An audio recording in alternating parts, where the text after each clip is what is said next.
Hi, it's me again with CorelDraw tips and tricks. Somebody left me a message on one of my videos. When I make a clone, he said, you don't have a hotkey for it, and kind of questioned why. Clones right there is not very hard to find, but there is no hotkey for it.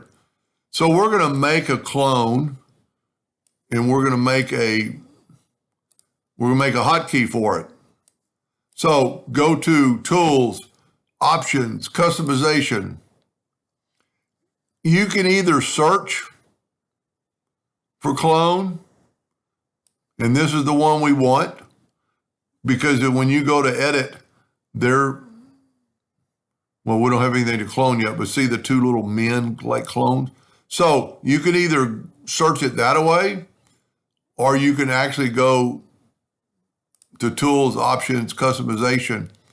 And if you know where it is in your menu, you can just type or hit clone and it'll come right to it. Now we're going to go to shortcut keys. There's no shortcut key for it already because it's nothing assigned. Corel has Control C, alternate C is a hotkey for me. I'm going to make it alternate L. I'll just have to remember that. And when you say okay, then you got a shortcut key. We're going to just make this clone, and it'll show you two different ways how the clone tool can actually help you. We're going to take a 2-point line and go from there to there, and from there to there. And we're going to take the Smart Fill tool, and we're going to fill that in. Now, here's kind of the key. I'm going to nudge that out of the way and get this. I'm going to go ahead and nudge that right back. And I'm going to go ahead and use the Interactive Fill tool on it. And I'm going to say, put a little darkness there. But then I want to clone it. So I'm going to alternate L. And then I'm going to alternate C to put the rotation in the center. Now I'm going to rotate it 60 degrees. Control D again. Now, what is cool about the clone tool, two different reasons, or more than two. You can see what I have it checked. This is the control curve.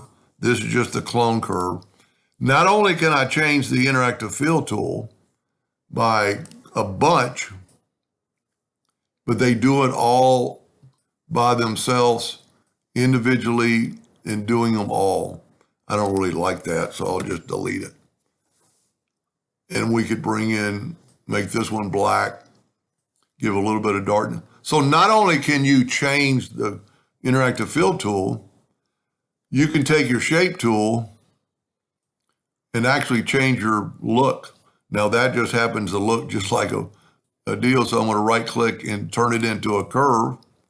And then let me look at that. Turn this one into a curve. Look at what you can do. The possibilities are endless, what you can do with the clone tool. I always say it, you are like you're acting in real time because you're seeing what it's going to look like on all of them. I'm not doing a very good job, but you get the idea. If you needed to make that shape or something close to it, the clone tool is really important. Hope that helped. Thank you for watching.